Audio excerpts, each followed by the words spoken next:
آج ہمیں بندے کہتے ہیں علم سے شفا کیسے مانگ لیتے ہو، کپڑا شفا کیسے دیتا ہے، کاش تو نے قرآن پڑھا ہوتا۔ اللہ نے یعقوب کو یوسف کے کرتے سے شفا دی تھی۔ لاکھوں دلائل، ہزاروں دلائل، جناب سارا کا چہرے پہ پیٹنا قرآن سے ثابت ہے۔ اگر کوئی بندہ کہے کہ نہیں یہ تو پچھلے نبیوں کی بات ہے، ہمارے نبی کے دور میں تو ایسا کچھ ہوا ہی نہیں، تو چلے پھر میں حوالہ لکھوا دیتا ہوں۔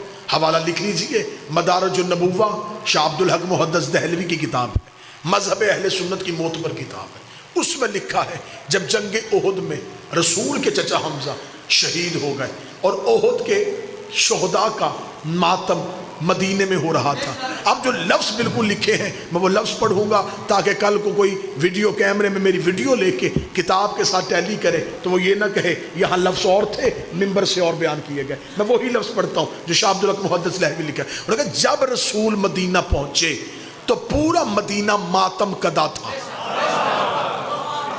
ماتم کدا کہتے ہیں ماتم کرنے والی جگہ، یا میں اس کا آسان لفظ کروں امام بارگاہ، پورا مدینہ ماتم کدا تھا۔ رسول نے صحابہ سے پوچھا یہ کس کا ماتم ہو رہا ہے؟ تو صحابہ نے کہا یا رسول اللہ یہ احد کے شہداء کے ورثہ اپنے شہداء کے لیے ماتم کر رہے ہیں۔ رسول نے ٹھنڈی آہ بھر کے، یہ محدث دہلوی کا لفظ، ٹھنڈی آہ بھر کے کہا ہائے میرے چچا حمزہ پہ ماتم کرنے والا کوئی نہیں۔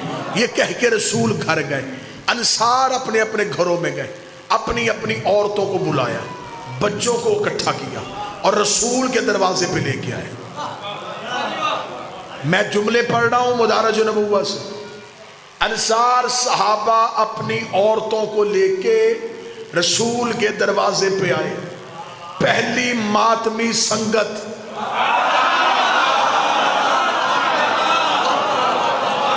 صحابہ کے گھروں سے نکلی، رسول کے دروازے پہ آکے صحابہ کی عورتوں نے اونچی آواز سے رسول کے چچا حمزہ پہ آہو فریاد کرنا شروع کی۔ محدث دہلوی کہتے رسول اندر تھے، رسول نے پوچھا یہ میرے دروازے پہ کون رو رہا ہے؟ بتایا گیا یا رسول اللہ یہ انصار کی عورتیں اپنے گھروں کو چھوڑ کے آپ کے چچا حمزہ کا ماتم کرنے کے لیے آئی ہیں۔ جملے محدث کے نہ ہو میں گردن کا لہو دوں گا۔ شاہ عبد الحق کہتا ہے رسول نے مصلی پہ دعا کی ہاتھ بلند کر کر میرے اللہ جو میرے چچا کو رونے کے لیے انہیں بھی بخش دے، ان کی اولاد کو بھی بخش دے، ان کی اولاد کو بھی بخش دے، انہیں بھی بخش، ان کی اولاد کو بھی بخش، ان کی اولاد کو بخش۔ ہر عبادت ایک نسل بچاتی ہے، حسین کا ماتم 3 نسلیں بخشوا دیتی۔ سنی کتاب سے دلیل، ایک اور دلیل سن لو جلدی جلدی۔ اب ایسے کرنی کو خبر ہے نبی زندہ ہے، صرف نبی کا دانت زخمی ہوا ہے، ٹوٹا نہیں۔ آج کے بعد نہ کہنا نبی کا دانت ٹوٹا، ٹوٹنا عیب ہے، رسول بے عیب۔ دانت ٹوٹ جاتا چہرے میں نقص آ جاتا، جہاں نقص ہو وہ کامل نہیں ہو۔ دندان مبارک زخمی ہوا، اب ایس کو خبر پہنچی، رہتا وہ کرن میں تھا، دیکھا پیغمبر کو تھا نہیں، پتھر اٹھایا، پہلا زخمی کیا، ذہن میں آیا کہ شاید نبی کا یہ نہ ہو،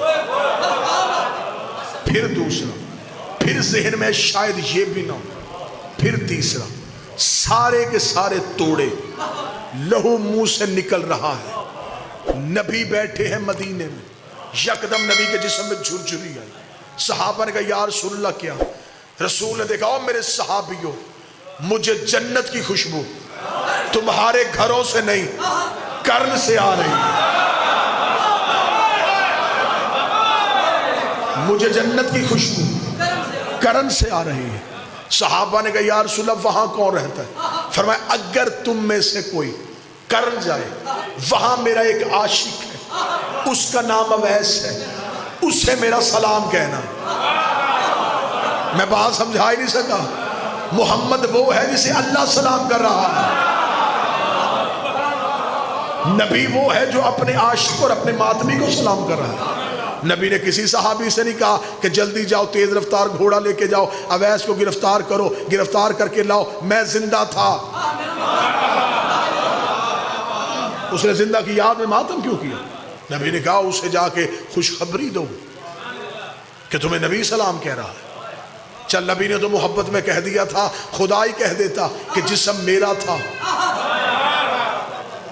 میں نے تجھے امانت دی تو نے اسے زخمی کیوں کیا خدا نے بھی لاڈ کی انتہا کر دی خدا نے بھی جنت سے کیلا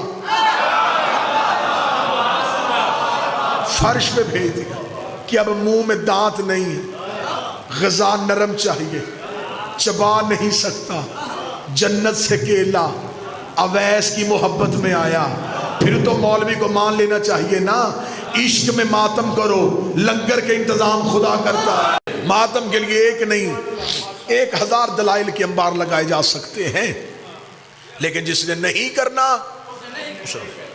ماتم رسم نہیں ماتم عشق تیرا دل تڑپے کہ 2 ہاتھ سینے پہ مار اسے ماتم کہتے ہیں